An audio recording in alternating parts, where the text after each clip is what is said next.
low-grade fever. These tend to be autoimmune conditions or for example, like rheumatoid, lupus, or other illnesses that are not well controlled over time.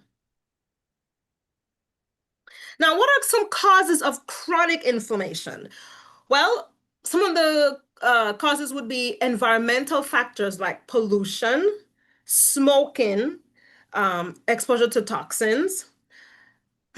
We know that smoking is a really major factor for multiple diseases, especially for rheumatoid arthritis. There's clear studies that link the toxins in smoke to the increased risk of rheumatoid arthritis. Also, chronic inflammation can be caused by persistent infections like hepatitis or chronic gum disease. Many people don't realize that when we have chronic gum disease, that can be the first entryway to infection inside the bloodstream, which triggers the immune system, which then leads to an autoimmune chronic illness. And so if you're brushing and you find that your gums bleed easily, that is a problem. That's a sign of gum disease, and you need to get that fixed. A simple way to address that would be to floss on a regular basis to decrease the risk of infection. Other causes of chronic inflammation are lifestyle factors. A poor diet is a big risk factor for chronic inflammation. A diet that's high in processed sugar, refined carbs, and trans fats. Now, it's important to just note that the majority of the immune system is in the gut. And so what the gut experiences when it comes to its exposure to food, harmful food, and foods that trigger inflammation, it's important because that will activate the immune system and cause long-term inflammatory effects. So pro-inflammatory foods can trigger or worsen infection. How does it do that? By activating the immune system, increasing oxidative stress, and leading to gut dysbiosis. Gut dysbiosis is the imbalance and the improper interaction of your good and your bad bacteria. So what foods then should we avoid if we want to decrease inflammation and decrease the risk of arthritis?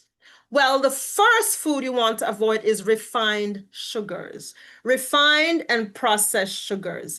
Refined sugars lead to high sugar levels in the blood, which elevate your insulin, and prolonged elevated insulin activates MAP kinase, stimulates NF-kappa B, and releases inflammatory cytokines like IL-6 and TNF-alpha. When these cytokines are gone array, you feel it in your joints and disease follows. High blood sugar levels also lead to the formation of advanced glycation end products. And when those attach to cartilage, that can damage cartilage and lead to progressive arthritis. And it's interesting, some of you may be aware that the government just released new dietary guidelines for the country. And one of the big changes in the guidelines for this 5 years compared to the prior 5 years is that they're recommending that we avoid processed sugars. So that's the first food to avoid, processed sugars. The second food to avoid would be processed meats. Processed meats are like your sliced, your deli meats, those sausages, bacon, those turkey sliced up things you get in the deli section. Those are bad news. The WHO has classified those meats as class 1 carcinogenic. They have been clearly linked to the increased risk of cancer. And so that's definitely a reason you should avoid them. But also the additives and preservatives lead to gut dysbiosis. They disrupt gut health and increase arthritis symptoms and worsen inflammation. So we want to avoid processed sugars, avoid processed meats, and we want to avoid trans fats. Now, thank God, trans fats have been officially banned since 2018, around there. But unfortunately, trans fats, even though they've been banned, they still exist in foods. And I'm going to tell you what foods that they're in and how to be aware of them. Trans fats are bad because they are partially hydrogenated oils that interfere with the cell membrane function. Now, your cell membrane is extremely important. That's like the barrier, the protection of your cell. It's the cell wall. If your cell wall is not functioning well, then your cell activity is also going to be affected. And they also lead to increased inflammatory gene switching, like turning up TNF alpha, IL-6, and C-reactive protein. Now, where can you find trans fats? And why do you still have trans fats? Well, even though in 2018 the FDA banned artificial trans fats from most foods, they left a loophole. They said if something contains less than 0.5 grams per serving, you can just round it down to zero and say it has no trans fats. And that's not entirely accurate because as we eat more of these foods with these small amounts of trans fats, it adds up and it damages our cell wall and increases inflammation. So where can you find this hidden trans fat? Well, in our baked goods like cookies, pies, pastries, in non-dairy creamers, microwave popcorn is a big one, fried fast food, shortenings, margarine, and imported packaged goods that come from other countries where trans fats are still allowed. So we want to avoid processed sugar, processed meats, trans fats, and highly processed foods. Highly processed foods, ultra processed foods are really, really bad. These are foods that are like packaged snacks, instant noodles. They have additives, preservatives, emulsifiers that completely disrupt the gut microbiome and the immune response. So we want to be so careful about those foods. Also, alcohol. Alcohol is a no-no. At first, we were advised that a little bit of alcohol, a little bit of wine every day is good for heart health. Now we know that's not the case. Alcohol is a toxin and it damages every cell in your body. It damages your gut lining, it promotes endotoxin leakage, and it increases the inflammatory response. If you want an anti-inflammatory effect that we thought we got from alcohol, like wine, you'd be better off having grape juice or grapes with the resveratrol. But alcohol, just straight up alcohol, is a toxin, and there is no safe level, and it affects even arthritis patients. So I hope you're following along with the foods that we are trying to avoid and not losing track. Processed sugar, added sugar, processed meats, your trans fats, your processed foods, and your alcohol. You want to avoid these. Now, dairy can promote inflammation, and we have to be careful. Dairy is advertised as a health food, but in many individuals, it does not go down well, and it promotes inflammation in many different ways, but one of them is casein. Casein is the main protein in dairy, and it can be quite pro-inflammatory, especially in sensitive individuals. Casein stimulates a leaky gut, which can be the underlying problem in many autoimmune diseases. We found through research that the type of casein found in American cows is even more inflammatory. They have A1 casein, whereas European cows have A2 casein. European cows and also other animals like goat and sheep, they have A2 casein, which is not as inflammatory as the A1 casein. And so these differences can be subtle, but when you're struggling with disease and inflammation, you really want to be well informed so that you know what potentially could be making you not feel so great. It appears that molecular mimicry can play a big role when it comes to dairy because some of the proteins that we find in dairy foods are similar to the proteins in human joints. And so many times when the immune system is attacking the protein in dairy and making antibodies to it, those same antibodies can attack our joints. And now we have inflammation because there was a missed signal from the introduction of dairy. This is called molecular mimicry. And if we eliminate dairy, sometimes we can eliminate the problem.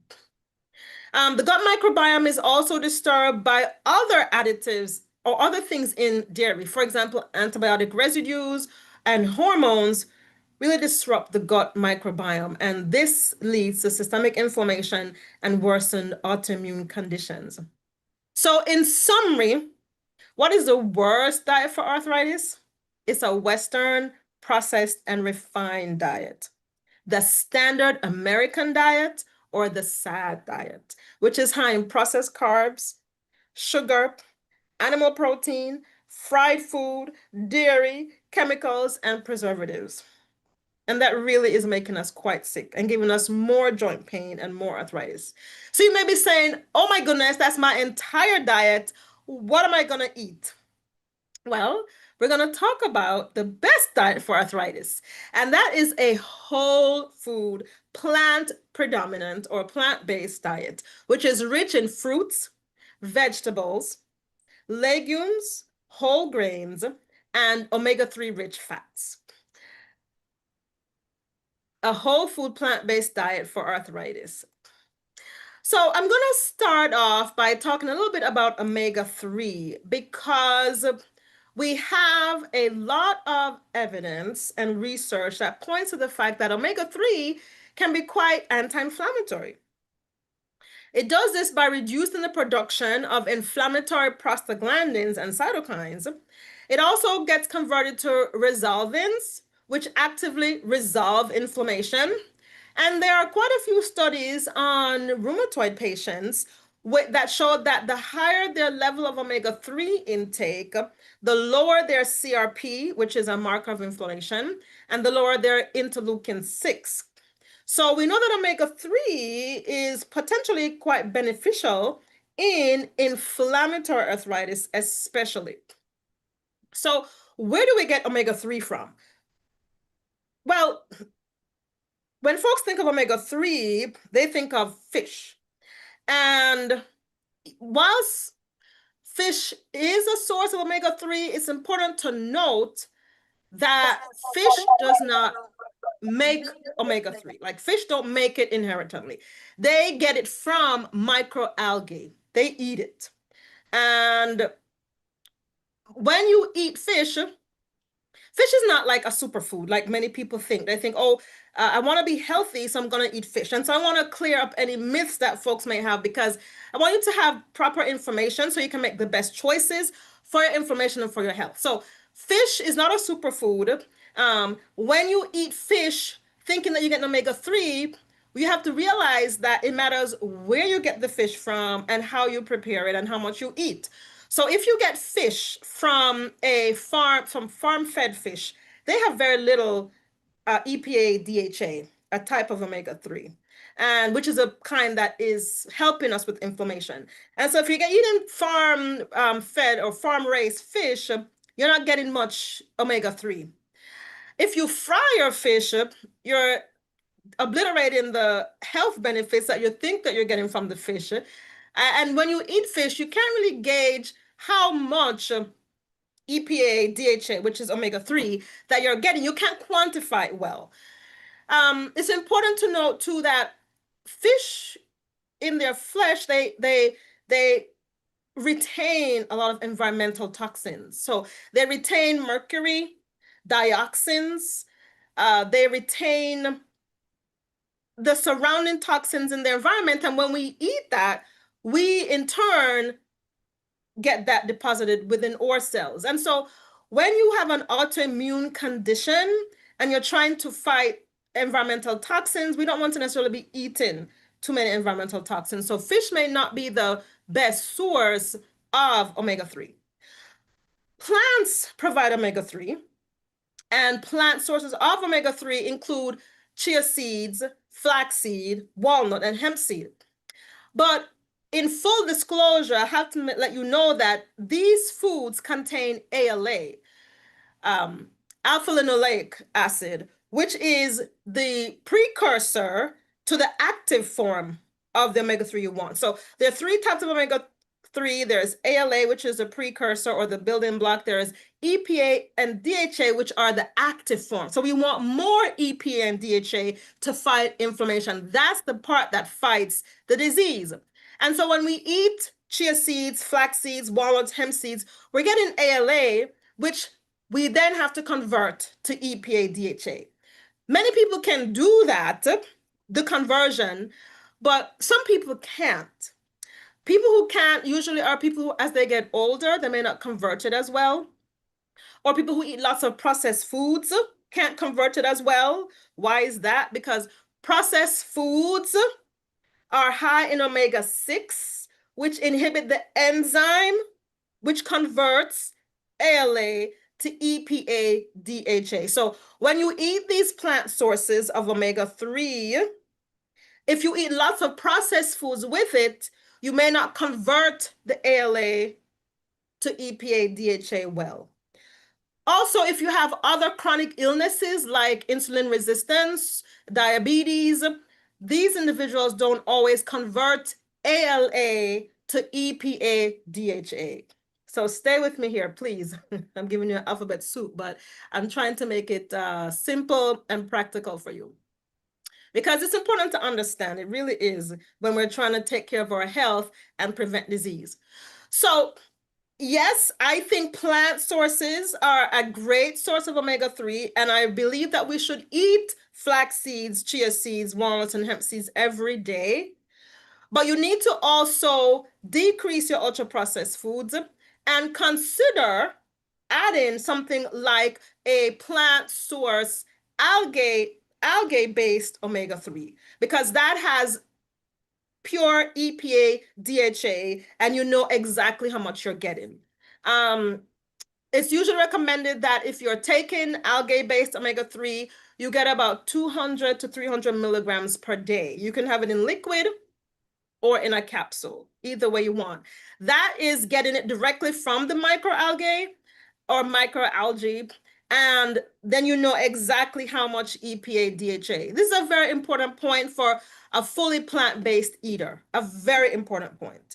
And if you're fully plant-based, you don't have any animal products, you need to understand this concept very well and know how to properly replace any EPA DHA that you need. You can also get it tested. They have omega-3 testing, blood test now, so you can check if you are converting well and if you have enough EPA DHA. Why is this so important? Because, and this is a little off topic, the latest Adventist Health study showed that fully plant-based eaters, even though they had a lower risk overall of chronic diseases throughout their lifetime, when they got to a later age, about 80s, 70s, 80s, they had a little uptick of Parkinson's, dementia, and stroke, and it's still not clear what that could be from. The thought is maybe there's some missing pieces like B12 and omega-3, and so I want all my fully plant-based eaters to be very aware of this so they can properly supplement. All right, so comparing fish oil versus algae oil, I hope you got what I was trying to say. They both can give you EPA DHA, but when it comes to fish sources, the fish is not making it, it's getting it from microalgae. If you take microalgae directly, you're getting the EPA DHA. Dosing is very inconsistent in fish. You have no idea how much you're getting. It's very consistent if you take the algae-derived omega-3. There are contaminants in fish like mercury and PCBs. You'll have to be very careful of that, especially if you are sick. If you are sick, you don't want to have foods with toxins in them. Algae-derived omega-3 don't have that. So things for us to keep in mind. All right, so we spoke about omega-3. You're beginning to think about it more and try to make sure that you're on the right track with that. What else do you need to eat for fighting arthritis? Fruits and vegetables. Extremely important. Fruits and vegetables have antioxidants, which decrease inflammation. They decrease this through vitamin C, carotenoids, flavonoids. They also have anthocyanins, which decrease inflammation. You find these in berries, strawberries, blueberries, cherries. And vitamin C not only decreases inflammation, but it helps with collagen formation and helps to repair cartilage. So fruits and vegetables are super important. cruciferous vegetables in their own class. You need to be eating these every single day. A cup of broccoli or cauliflower or kale or Brussels sprouts. These are real superfoods here. They help to break down, they break down into sulforaphane. They help with detoxification, which decreases inflammation and fights against cancer. They are high in fiber, which helps to clean the gut and feed the gut microbiome. And they're very high in vitamin K, which helps with healing, repair, with absorbing vitamin D, and they help with phytonutrients. I don't know how many of you are aware that the WHO recommends that children should be having 5 servings of fruits and vegetables every day. Women should have 7 servings of fruits and vegetables every day. And men should have 9 servings of fruits and vegetables every day. A serving is a cup. Now, I want you to think, am I having that much fruits and vegetables every day? That's what we need to maintain health. If we're fighting disease, we need even more. And so we need to be very mindful, especially when trying to fight arthritis, that we increase our intake of fruits and vegetables and that we eat the rainbow to get a broad mix of antioxidants.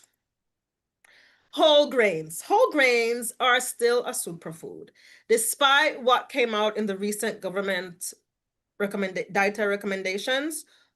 Whole foods have a long track record of fighting inflammation, fighting disease, decreasing cancer, and on a whole, lowering CRP, which is an inflammatory marker that the liver produces.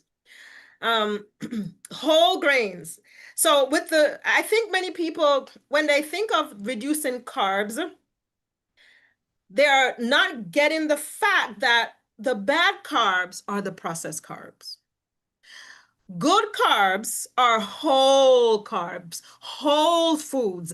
These are foods we need to include in our diet. Sweet potatoes, whole brown rice, quinoa, oats, amaranth. These whole foods fight disease. These whole food carbs are very healthy. It's the carbs that have removed their outer layer, their coating, the carbs that are refined and processed. Those are the bad guys. Your white flour, your crackers, your cookies, your cakes, your anything that has white flour, white rice. Those are your refined carbs, your pastas, your refined white pastas. Those are the bad guys, not your whole grains. These are very important. It's also important to soak our grains to remove phytic acid, because when you remove the phytic acid, this will help you with absorption of your nutrients. So it's important to soak our grains. Beans are another superfood that we don't want to be without. We should have a cup of beans every day, either a cup of beans, lentils, every day. These are foods that are known throughout the world to fight inflammation. Why? Because they're high in fiber. And not just fiber, they have minerals like magnesium, iron, zinc, and especially the soy, which has isoflavones, are very anti-inflammatory. If you currently eat meat every day, it may be a great idea to swap a few days a week with beans or lentils, so that you don't have to eat meat every day, because beans are excellent source of protein and fiber, as well as minerals, and they really do fight disease. To remove the oligosaccharides in beans, that's what causes people to get bloated and gassy. You would just soak your beans, or soak them and throw away the water, or you could use a pressure cooker. These days, I recommend that when you're cooking with beans, it's best to use a pressure cooker. Or nowadays, I call them an Instapot or Instapot variant, because at these high temperatures, you are killing the lectins and the oligosaccharides that are in the beans and removing anti-nutritive properties. Nuts and seeds are healthy food. They are mono unsaturated and unsaturated fats, and they have omega-3. We spoke about that earlier. They help to reduce inflammatory cytokines like TNF alpha, interleukin 6. The vitamin E in our nuts and seeds help to protect our joints from oxidative damage. They have selenium and magnesium, which help immune regulation. Magnesium is the number one, is the most deficient mineral in the American diet. And so we want to be mindful of getting magnesium in our daily foods. And so just a handful of nuts and seeds every day will go a very far way. So we went over the ideal diet to fight arthritis. It's a whole food, plant-based diet. And not only do we have the evidence to prove that in the literature, I have proven it in my own life. Um, I come from a long line of arthritis. In my grandparents, my parents, my aunts, my uncles, lots of arthritis.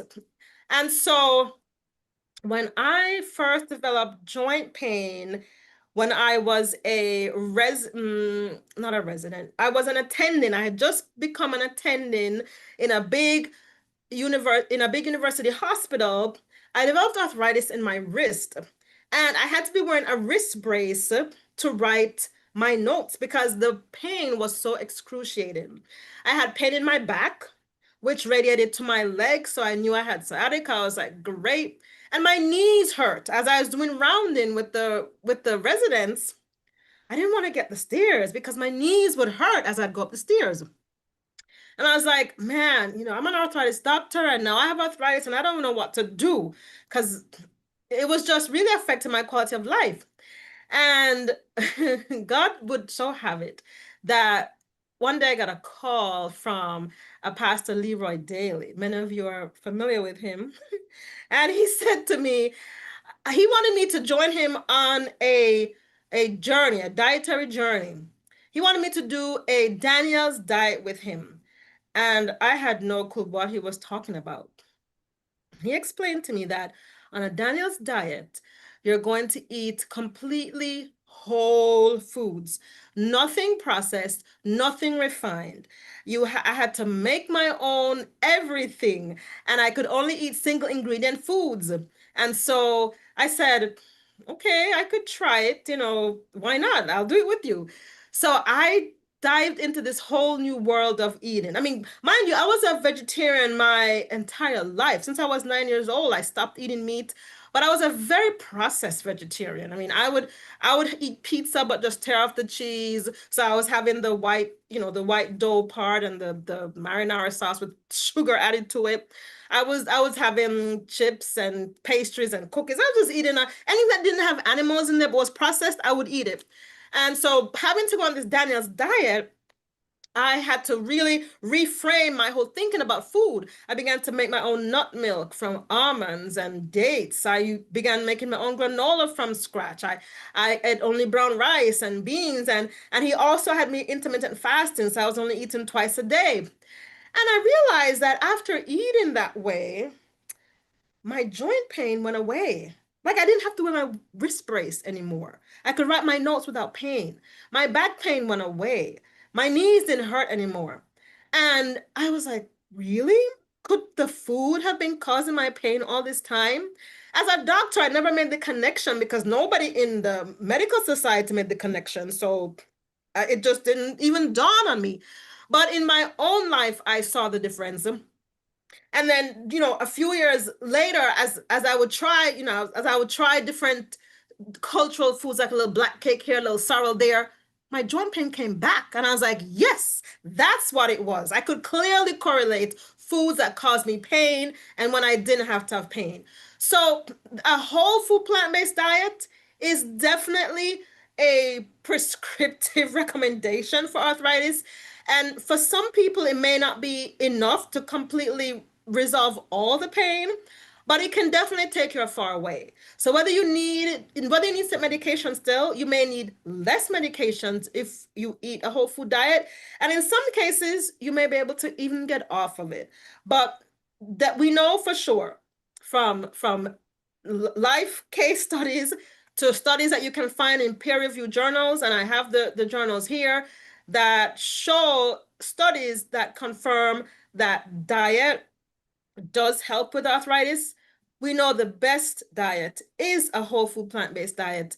And by God's grace, I pray that we can all be able to experience the relief that comes from following God's plan and the diet that He first prescribed in the Garden of Eden. Thank you for your time, and I'm open for any questions.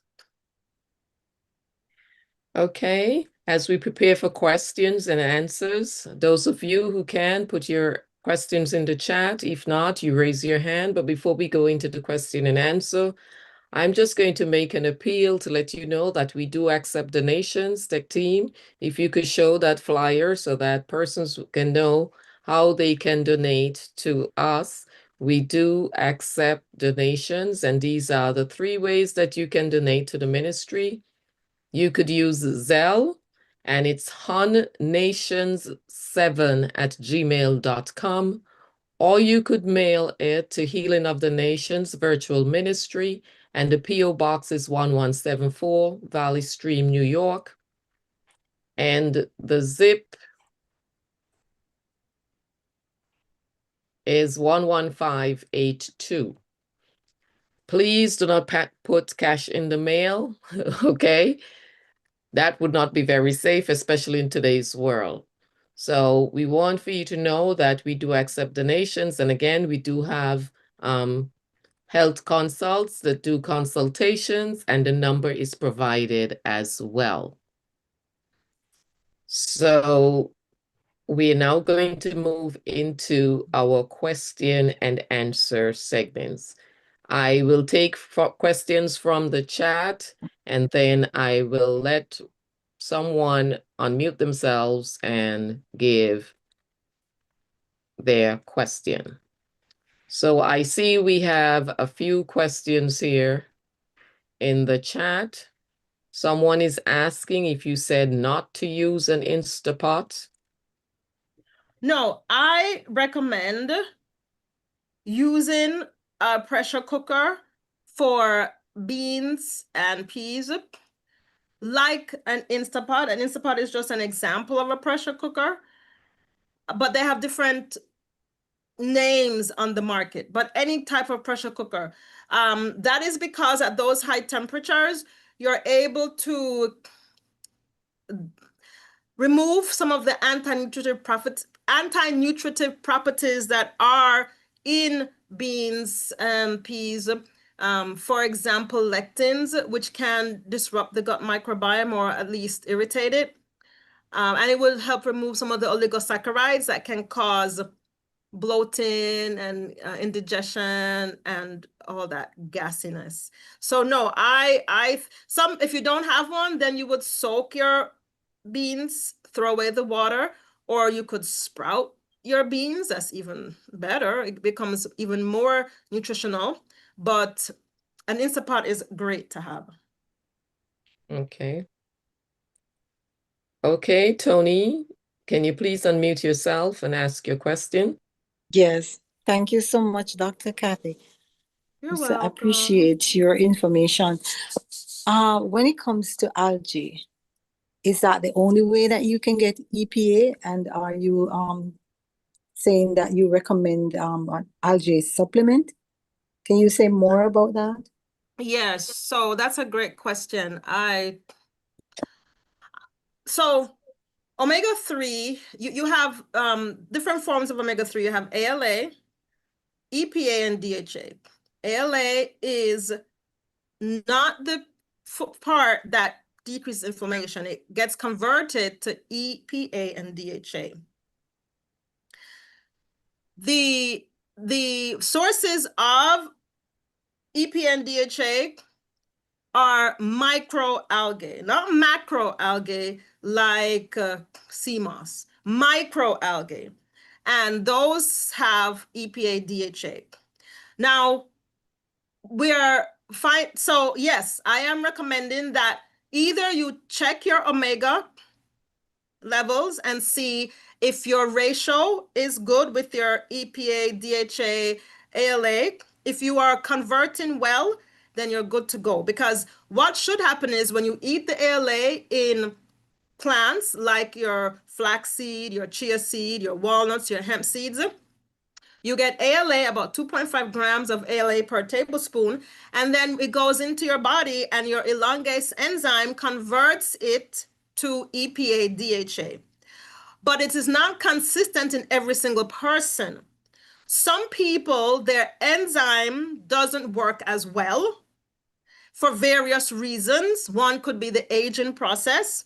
Two could be because they already have a diet that's high in processed foods, which are high in omega-6. And omega-6 limits how well this enzyme can convert ALA to EPA, DHA. So there are many factors that you are working with when doing the conversion process. So you may not be a good converter.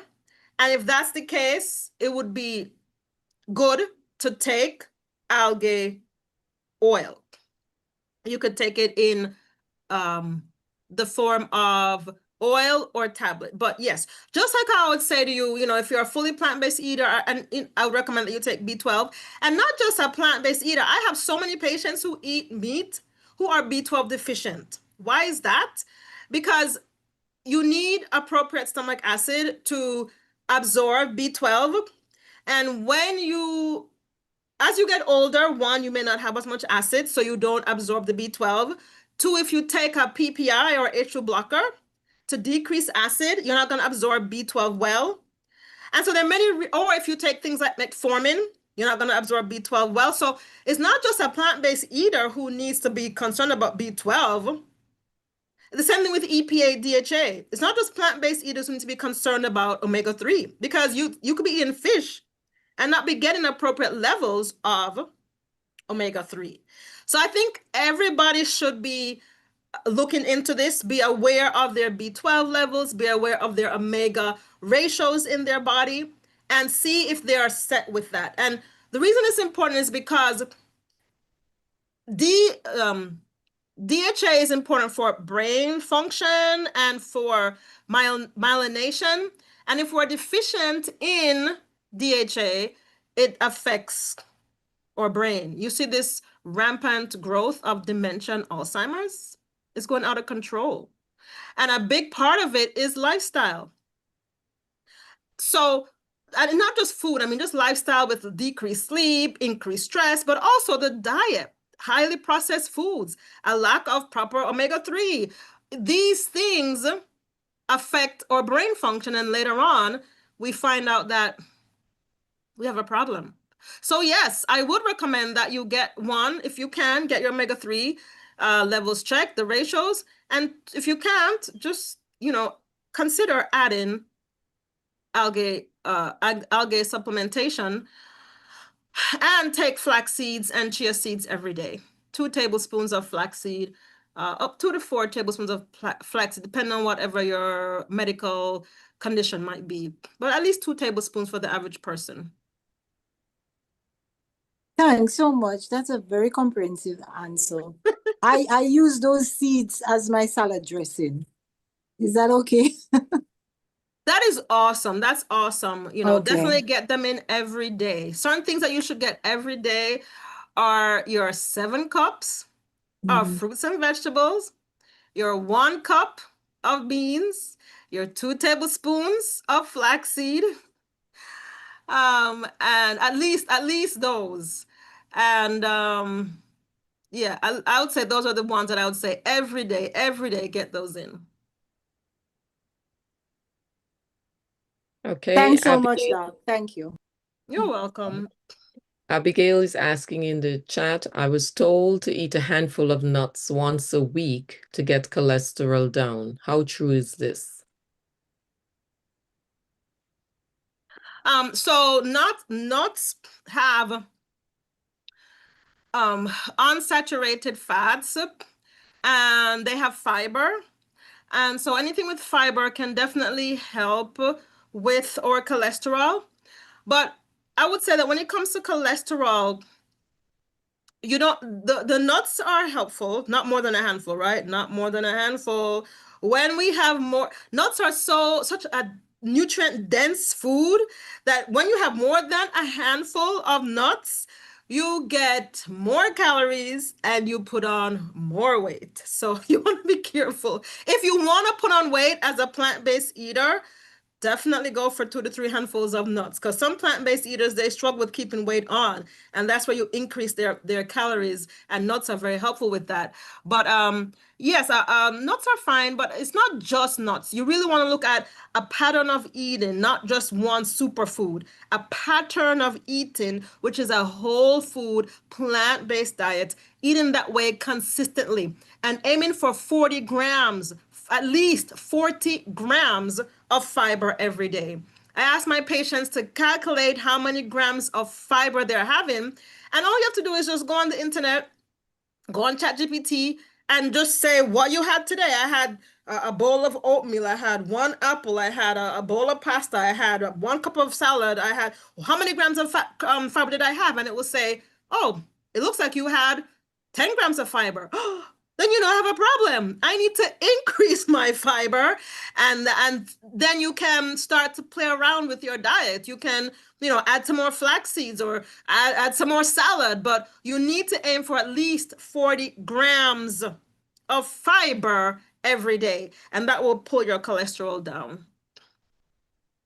And I wouldn't even say the handful of nuts. I know the Brazil nuts work very well with the cholesterol, 3 Brazil nuts per day. I've actually, seen someone did that and was able to bring the cholesterol and the triglycerides down.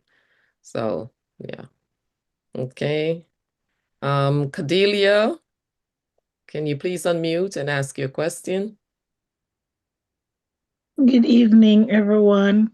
I'm so sorry I came in somewhat a bit late. I'd have to go back and watch it on YouTube, but I'm age 50 and I'm having a situation. I've been diagnosed about 4 to 5 years now with rheumatoid arthritis, PCOS, and for some reason, taking the doctor's medication, I recognize that I've been having very heavy bleeding because I was on steroids, which is the prednisone. However, after being sent to do some tests, I've been found to have large fibroids and a cyst. But I'm now at a point where I am unable to walk. And I've changed my diet because I've been watching some programs. I'm using like the flax seed, as you mentioned, the chia seed, the sea moss. I've been taking the B12. I used to feel very energized and moving around and doing activities. But despite taking all of the B12, the magnesium, the calcium, I was told that my body wasn't processing the calcium, so I was suggested to take the D3 plus K2 along with it. But even doing all of those things now, I am still having tremendous pains in the joints to the point where I'm unable to move around. So I'm not even sure. They also said I had some amount of fat on the liver in the test that was done. So I'm kind of suggesting this, asking for some guidance as to where I may be. You mentioned 2 tablespoons to 4 of flaxseed. I'm thinking maybe I need to have more because I was only having the flaxseed once per day, 1 tablespoon. So, and 1 teaspoon of the chia seeds. So I'm seeing where I maybe need to increase that. Mm-hmm. So, I'm sorry to hear about your arthritis getting worse. That is no fun. Are you still working with your doctor? Yes, I am still working with my doctor, but I have refrain from taking the medications because I'm not getting any improvement, and I've been complaining, and they just keep saying, take the medication, take the medication. The blood pressure was very high, 100 and 200 and something, over 100 and something.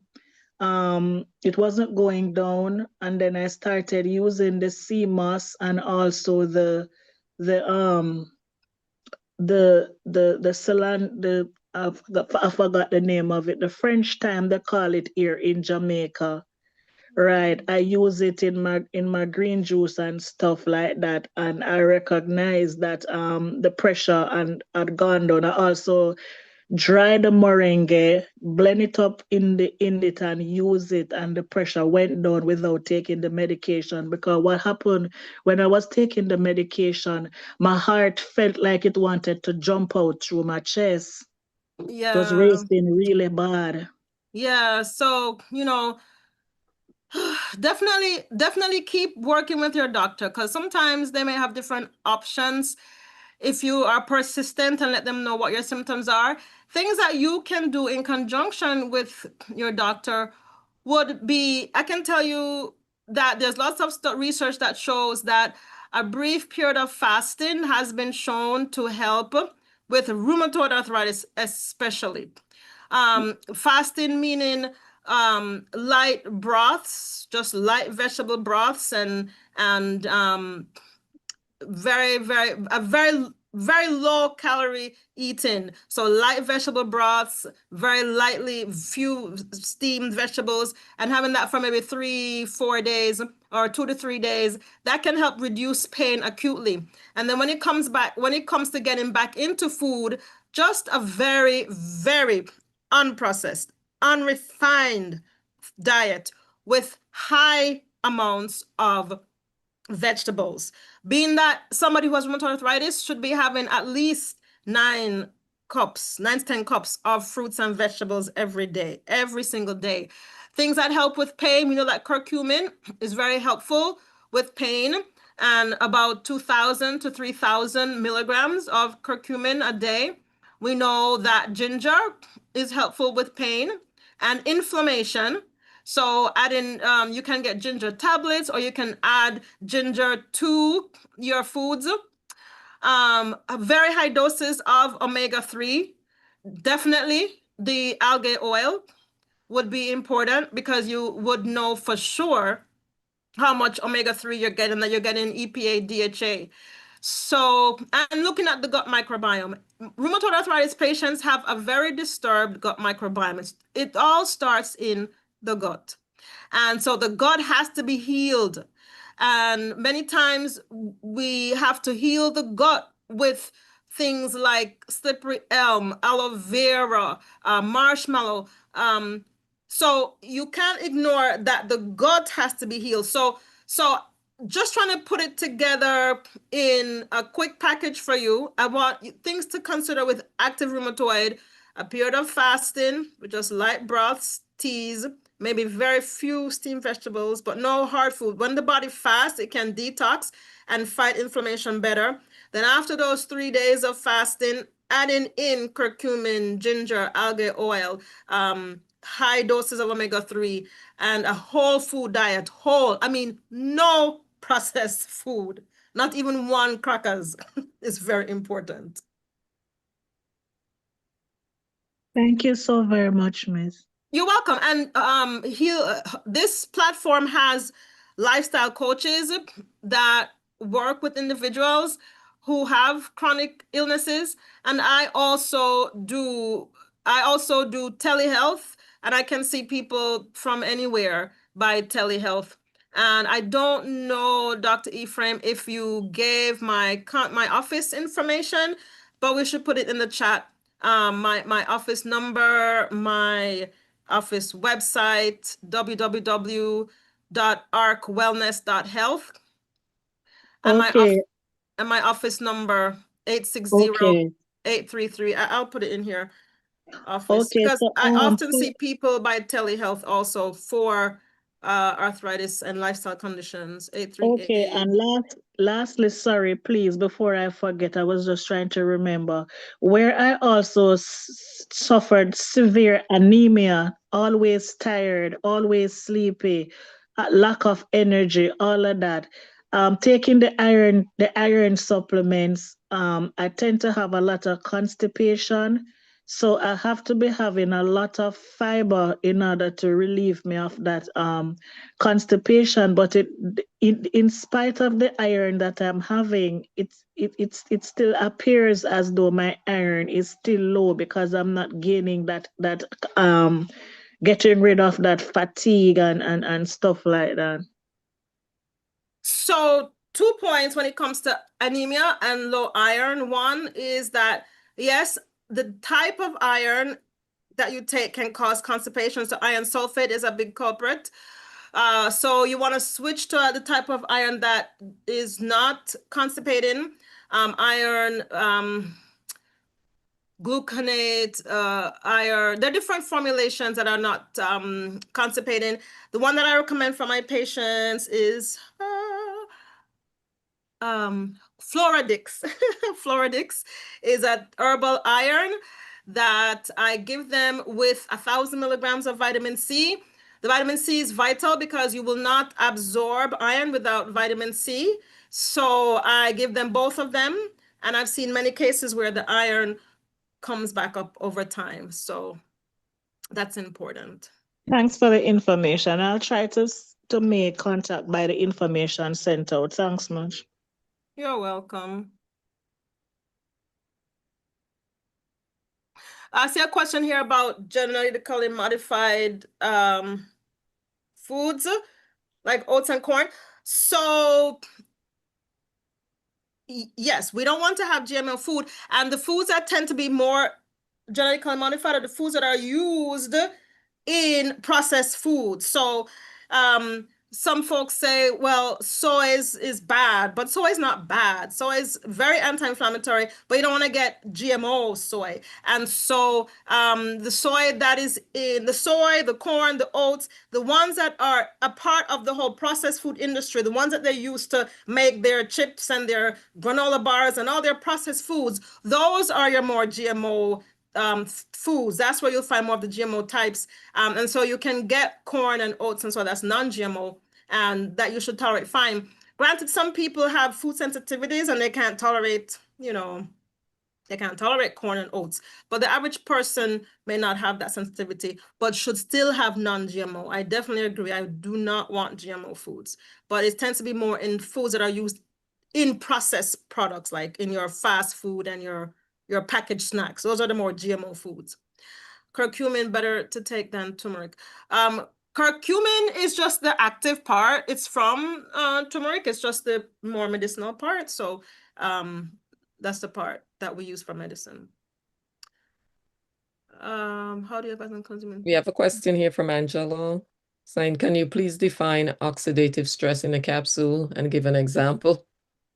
Yeah, so within the body, we have enzymatic reactions happening all the time. Like enzymes are the workers and they're in the cell doing their job. And as they're working, there are byproducts of their work. Like it's like the waste. Like every time, everything that you make, there's a byproduct. So that's the oxidative stress.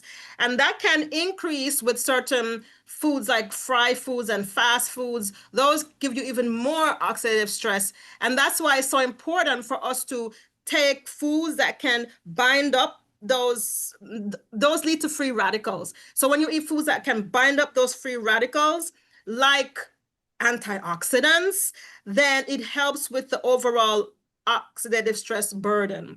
But that's really a byproduct of just of reactions within the body. It's a way to clear up. It's just junk from reactions. Okay. We have another question here from Sharon Roberts. She's asking, is there a correlation with magnesium and mental health? A correlation. So magnesium is a very important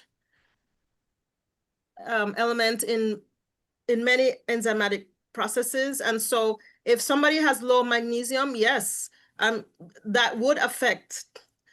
Whenever there's a nutrient deficiency, it comes up in different forms in the body. And that's why it's so important to try to have a nutrient-rich diet. Because when we're deficient in one nutrient, it affects how other nutrients can work in their realm and affects us. It manifests mentally or physically or emotionally. And so, yes, low magnesium would definitely cause mental issues, but so would many nutrient deficiencies. So we have to be very mindful Exactly, because we of affect covering our the nutrient base. biomobility and the synergy and everything. Mhm. A lot of things will go out of. Yes, yes. Someone is asking about nightshades, vegetables and arthritis. What's the relationship? Nightshades, of course. How can you talk about arthritis and not talk about nightshades? So, what are nightshades? So, the nightshades are a group of foods that are believed to affect arthritis symptoms. And those are tomatoes, eggplants, potatoes with the little bit of green on them, Mhm. and peppers like bell peppers and chili and paprika. And so the thought is that these foods have something called an alkaloid in there called solanine. And the thought is that individuals who are sensitive to solanine will have worsening of their arthritis. So I can tell you that there's not a lot of evidence to show that these foods worsen arthritis.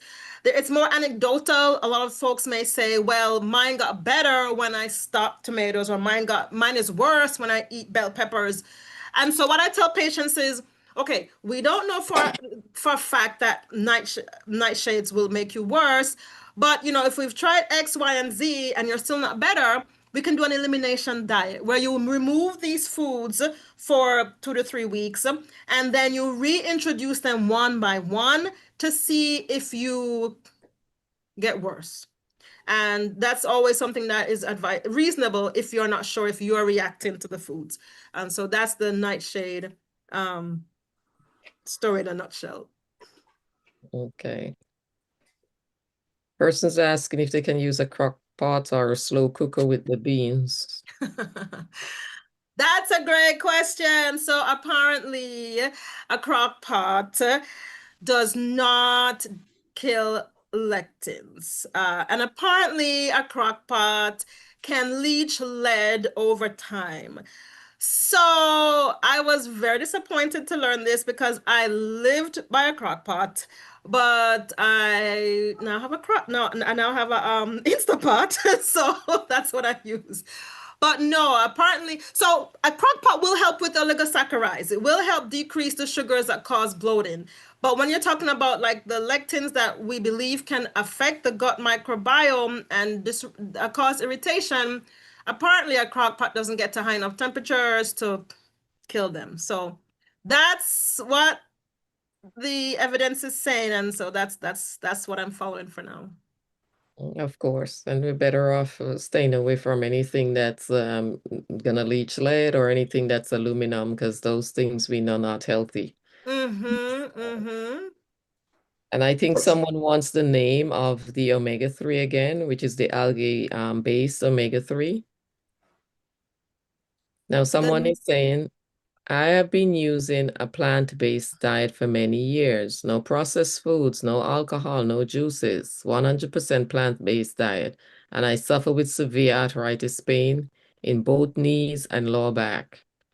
Could it be from the fact that I am going to be 80 years this year?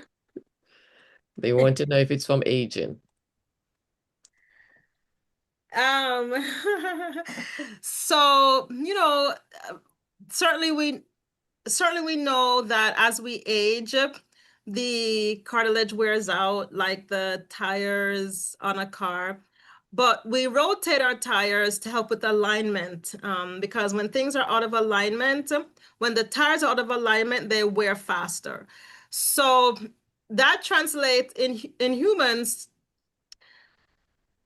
to mean that we need to not only work on our diet when it comes to arthritis, but also do muscle strengthening exercises, and exercises to increase stability and flexibility. So you're 80 years old now. Your diet you have removed bad foods from your diet.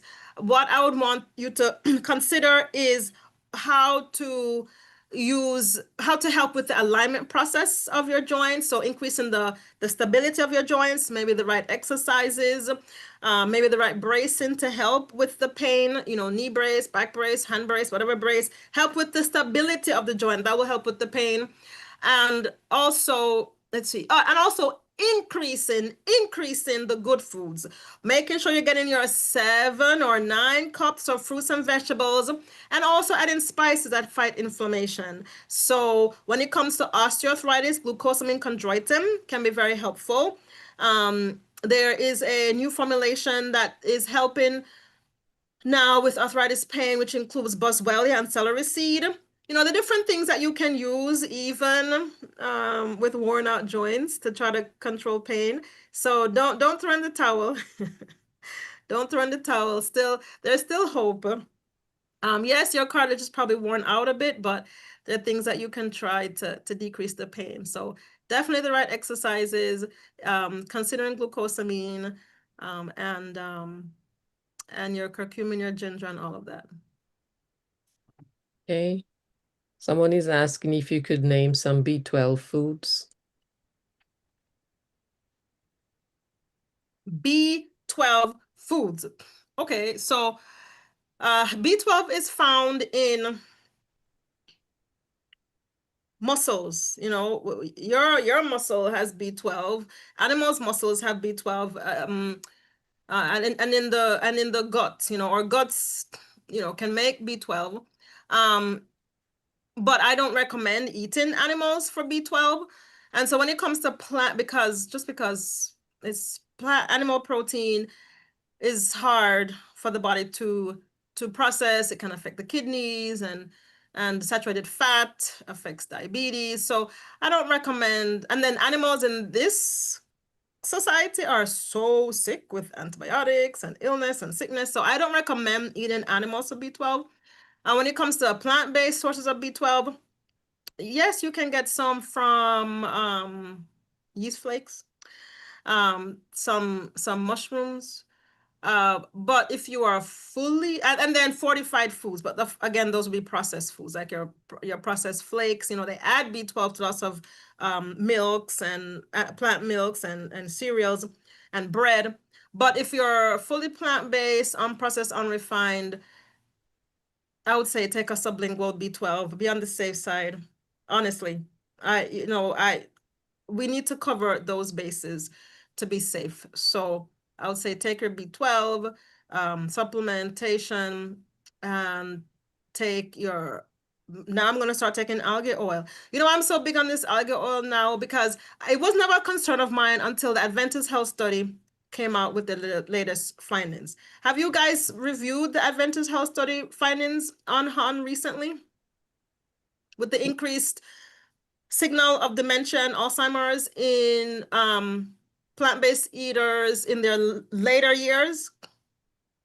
But I don't think it was visited here in HON. Okay. I think it's important on all our plant-based platforms to review that, because we need to know how to take care of our health, not so that we're only healthy in our middle life, but also in our later years. We want to be fully vibrant, and we don't want to be faced with these illnesses of dementia, Alzheimer's, Parkinson's, and we've been plant-based our whole lives. Like, why are we having that uptick now? So now I'm gonna start using that. I just started in the past few weeks taking my algae omega-3. I didn't used to until this study came out. So as we learn more, we have to kind of review the evidence, assess it, and then pivot as we are so moved. So That's what I'm doing now. I'm taking I'm taking those both. I take my D, my B12, and my algae oil, and my multivitamin, and my Can you, curcumin what every are you, day. are you saying argan oil? ARGAN? Oh, I'm sorry. Let me type it in the chat. And what are, you said sublingual B12, like what's a good one?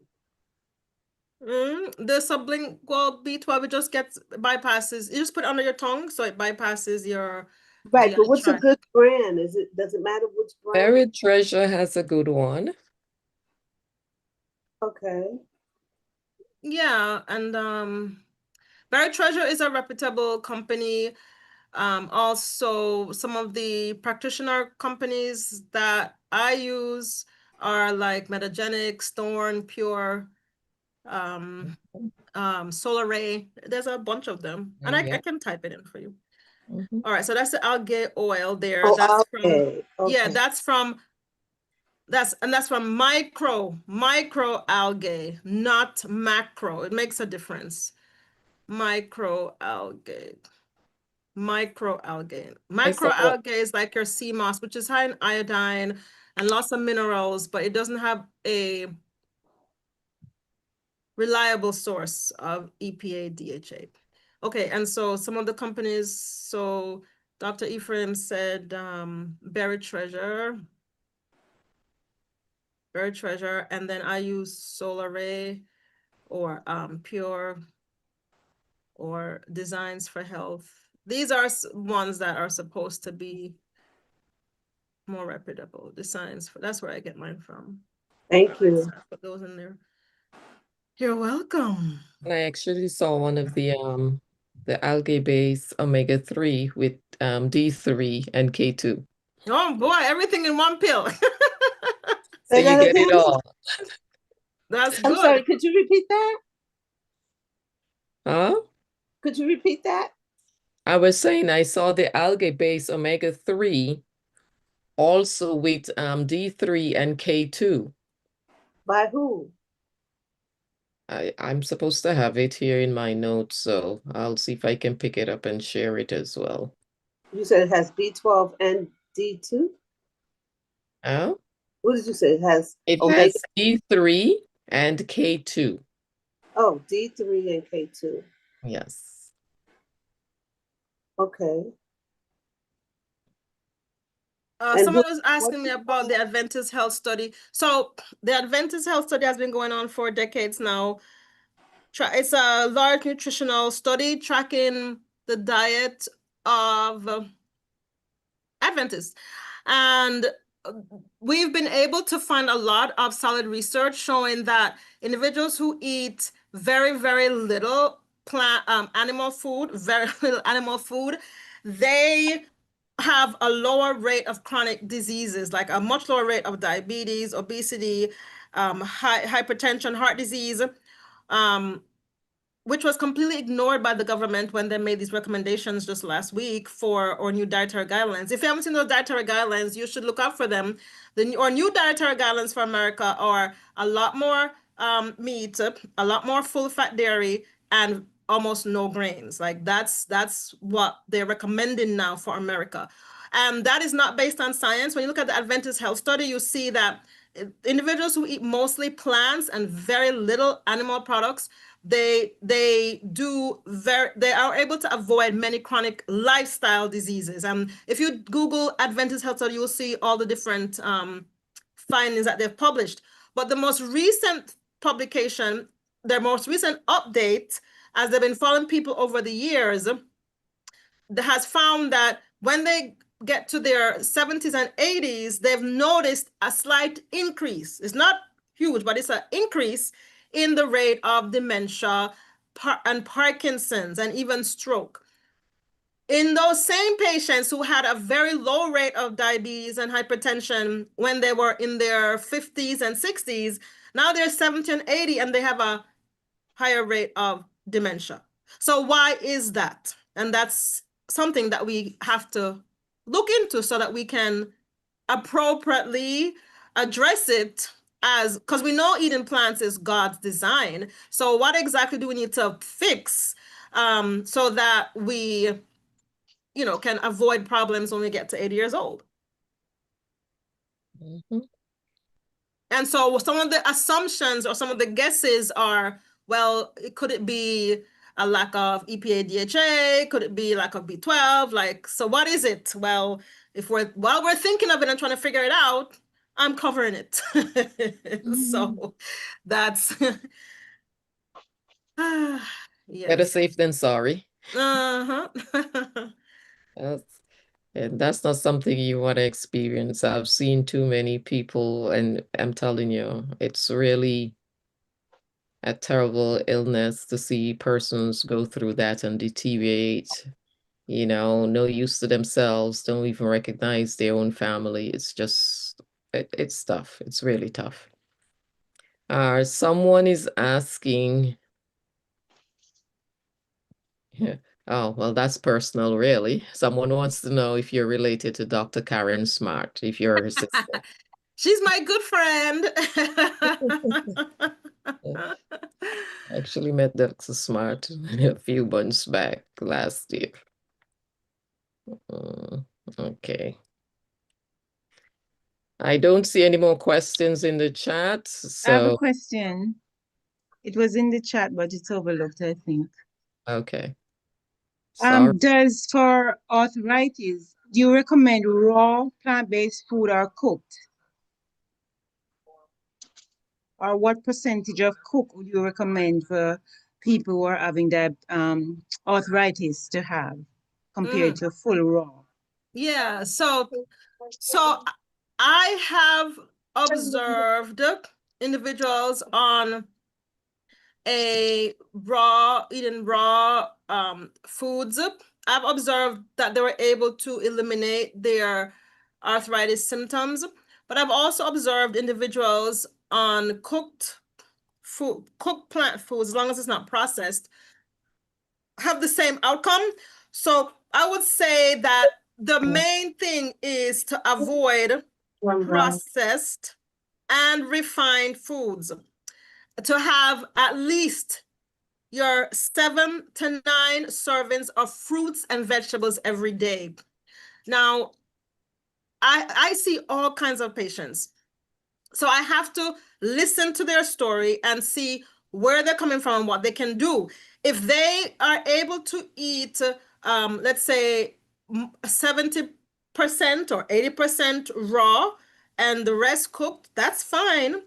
But some people that I'm seeing as patients, they can only, let's say, tolerate their broccoli and their Brussels sprouts and their cabbage cooked. I aim to increase the amount that they're eating.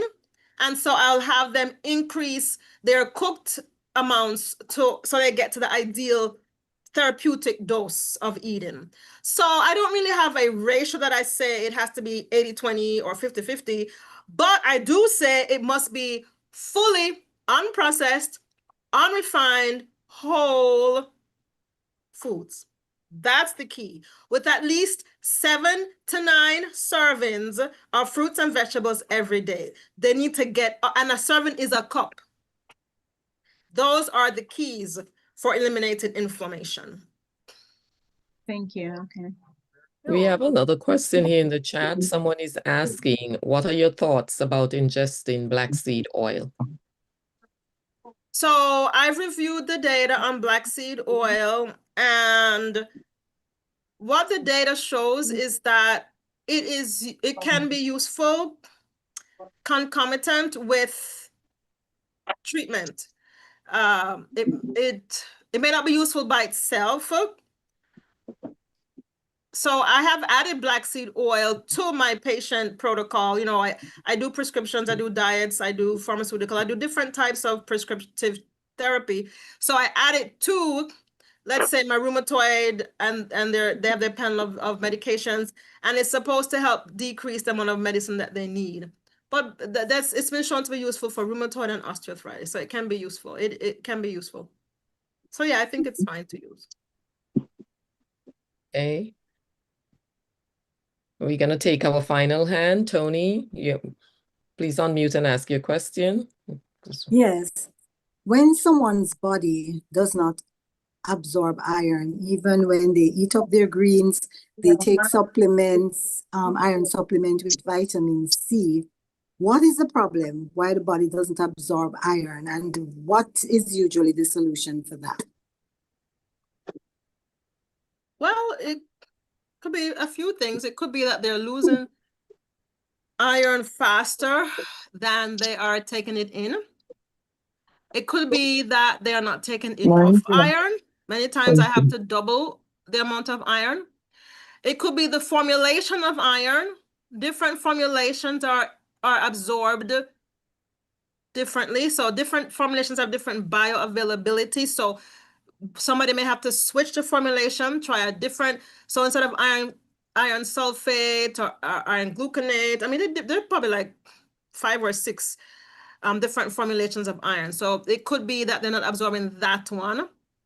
And then it could be that their gut microbiome is very unhappy and needs to be fixed first. So those are all possibilities. Hi, Dr. Hello. E.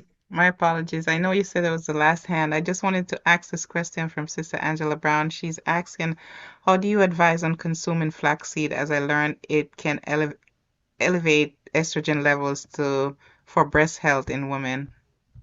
Okay, so flax seeds definitely should be ground. So I'm glad you asked that question. Don't take it whole. It should be ground flax seed.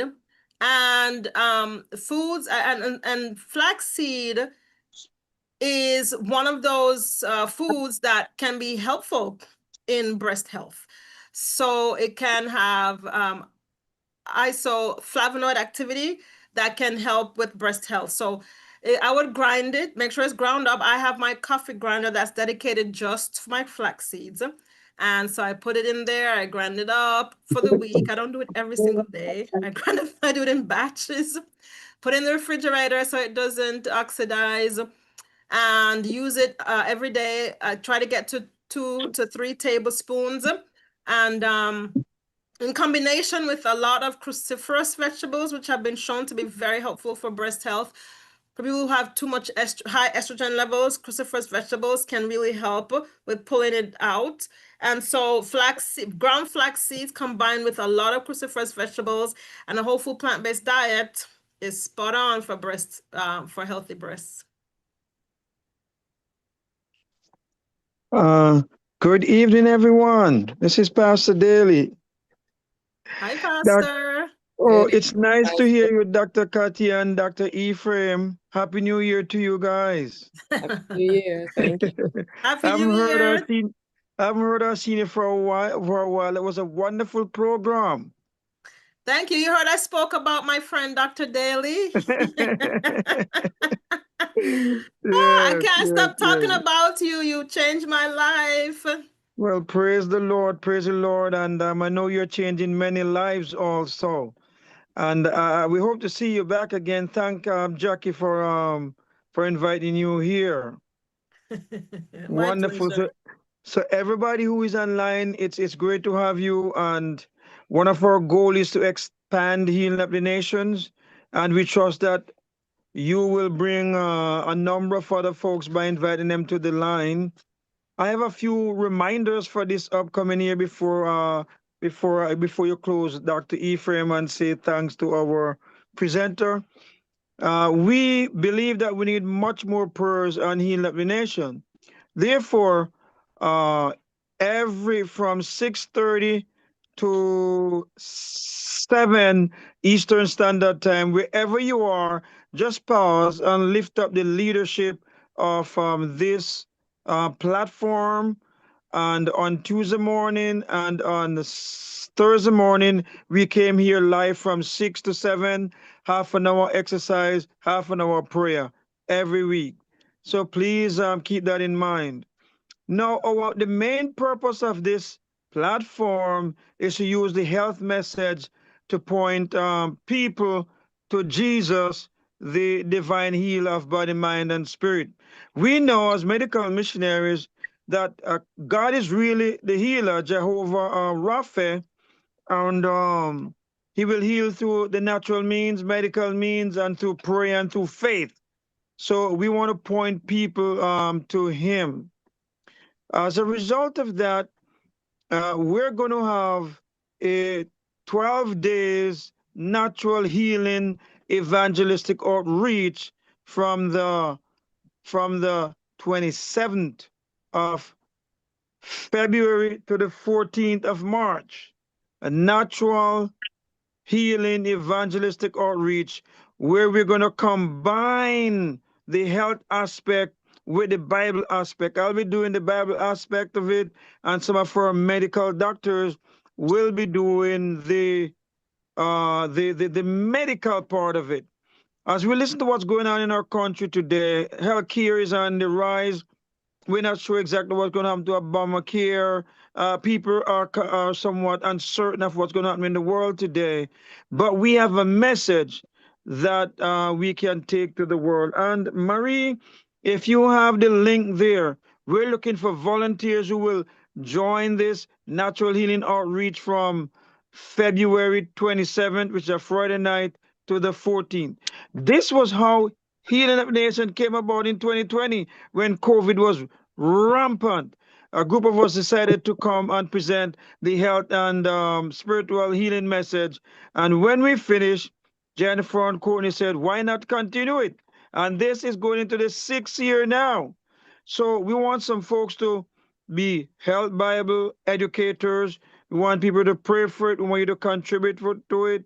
I just hope that my tech team could drop in the chat right now. We have a link that we showed this morning about this health evangelistic outreach that's coming about. And my final thing is, we've been meeting online for 5 years. We don't know one another as we should in a physical sense. So we're planning a retreat in Tranquility, New Jersey, to August 21 to the 23rd. But right now, you need to pre-register from now, from last month and this month, so that we can, give to the retreat center. We can give to the retreat center a number of people who believe that they will come. We have about 30 people already who have signed up. So please, tech team, Maria, whatever, I can't see on the phone here, drop that in there. Just click the link for those 2 events. And finally, every Wednesday night this month, Healing Up the Nation, Eden Lifestyle is presenting natural remedies for common diseases. We've had some powerful presentation on Wednesday night, and it's for the next 2 Wednesday night at 7 o'clock. We're going to have that. So thank you very much for supporting Healing Up the Nations. And if ever before we need spiritual and physical healing, it is now. God bless you. Yes, this is one of them. Thank you. Click on this for the retreat. Amen. Thank you, Kalik. It's great to have you. And then, Marie, you could put up the one for the upcoming evangelistic outreach. So thank you very, very much. Have a happy, healthy new you. And God bless you. And keep on to support Healing Up the Nation as we bring these first-class programs to give you first-class health. In Jesus' name, I'll pass it back to you, Sister Ephraim. And I could also pray the closing prayer when the time comes. Okay, thank you, Pastor Daly. We just want to say thank you to Dr. Yawingo for such a profound presentation, telling us how to fight arthritis with foods. If not anything, we must always remember that we are what we eat, and how we treat this body temple, it can affect how we function, and we do not want to have a sick body. So let us remember that dairy produces inflammation, can cause leaky gut, and those are not the things that we want. We want to eat a proper plant-based diet, and so that we can be healthy. Go back to what our Father who created us, he knows best what is best for us. And he gave us what we should eat, fruit, nuts, and grains, right? So let us put these things into practice. We can always start small and take steps and keep on moving. If you're suffering from arthritis, remember 9 cups, fruits and vegetables. You want to have even more so that you can get rid of the inflammation. So may God bless you and keep you. And we hope to see all of you next week, same time. And I'm going to now turn it over to Pastor Daly, who will do our closing prayer. Thank you so much. Thank you, Dr. Ephraim. Let us pray, Father.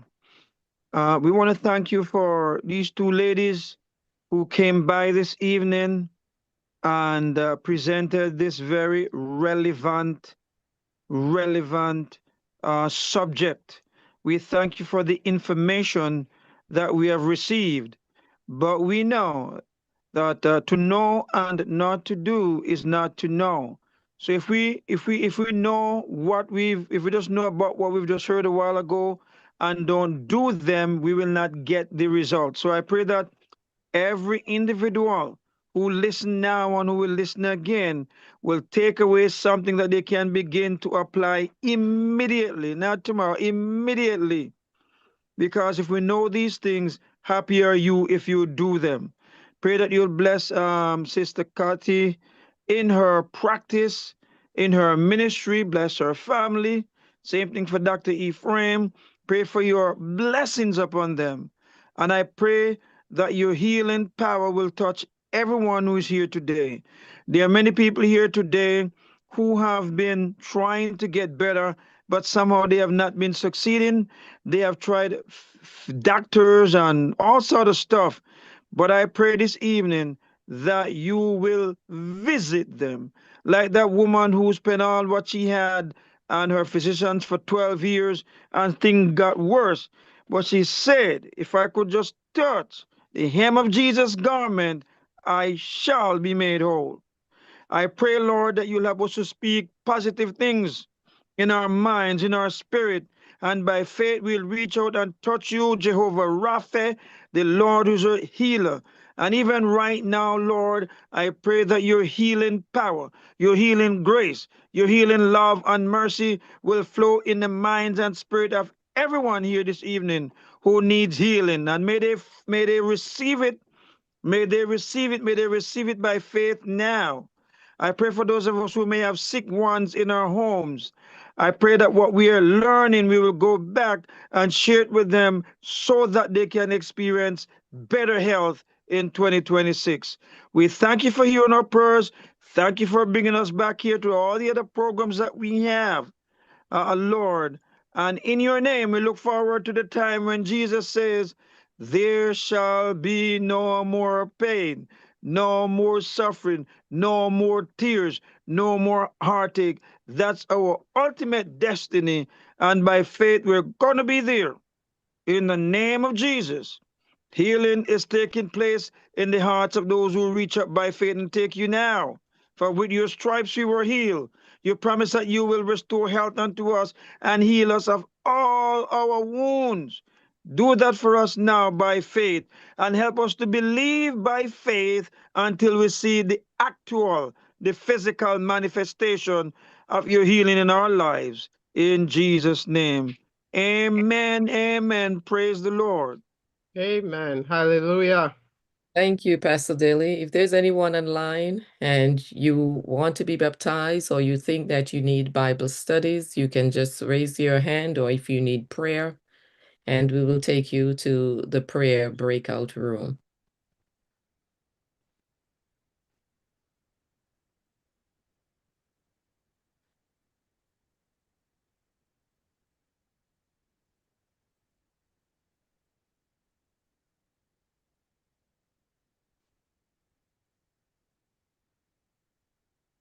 You know what I need assistance with?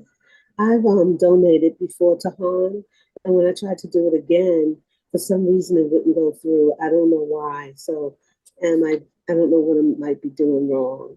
Do I just put in Han? Can the tech team put up the slides, the donation slides, that she can take a snapshot of it? Yeah, I did it before, and I don't know why it won't go through. And we have 2 hands raised for the prayer room as well.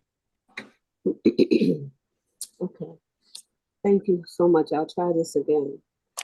Okay, you're welcome. Thank you for your donation. May God Continue to richly bless you, my dear. God bless you. Jennifer, meet me in the prayer room. Yes, I'm sending an invite now. I don't see the prayer room though.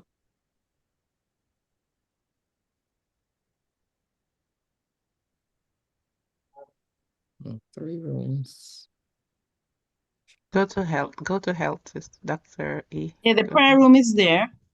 Oh, you Right. changed. Okay. I placed her in health. Okay.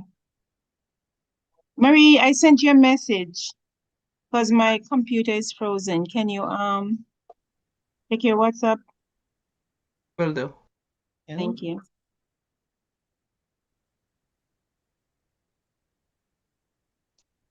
How do I find you on YouTube? The YouTube, it's in the chat. Let me What go would I back. look for? Yes. All right, I'm going back to drop it down. Yeah. The device not working. Yes.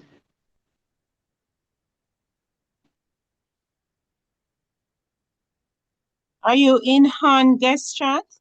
Yes, I am. Yes. Well, I'm going to send the link there, so you'll Yes. see that. Yes. Yes. Thank you, Sister Dr. Ify.